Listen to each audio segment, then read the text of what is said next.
Single బతుకు. గేట్లు నేనే తీసుకోవాలి, రూములు నేనే తొడవాలి, గంట నేనే కొట్టుకోవాలి. ఈ హిందీ మాస్టర్ బతుకు బతకడం కంటే చచ్చిపోవడం బెటర్.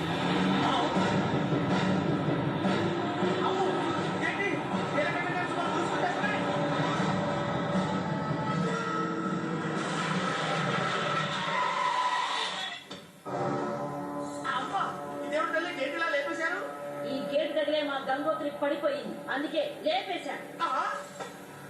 ఒకవేళ స్కూల్లో పడితే సింగిల్ బాంబ్ తో స్కూలే లేపేస్తా. స్కూలే లేపేస్తారా? గుడ్ మార్నింగ్ మాస్టారు. గేట్ ఏమైంది మాస్టారు? ఏమవ్వాలో అదైంది తల్లి. అమ్మా నీకు నమస్కారం చేస్తాను. ఎప్పుడన్నా స్కూల్లో పడితే స్కూల్లో పడ్డారని మీ నాన్నగారితో చెప్పకమ్మా. అలాగే మాస్టారు. ట్యూషన్కి వెళ్ళి మీ ఇంట్లో పడ్డాను అని చెప్తాను. మాస్టర్ మాస్టర్ మీకు విషయం తెలుసా? ఏంటమ్మా? గంగోత్రి వెళ్ళడానికి వాళ్ళ నాన్న స్పెషల్ గా వాళ్ళ నుంచి ట్రైన్ ఇచ్చాడు. ట్రైన్ వేయిస్తాడు, ట్రైన్ రాకపోతే బాంబులు వేయిస్తాడు. ఎప్పుడు వస్తుందమ్మా ట్రైను? రేపే మాస్టారు. రేపా?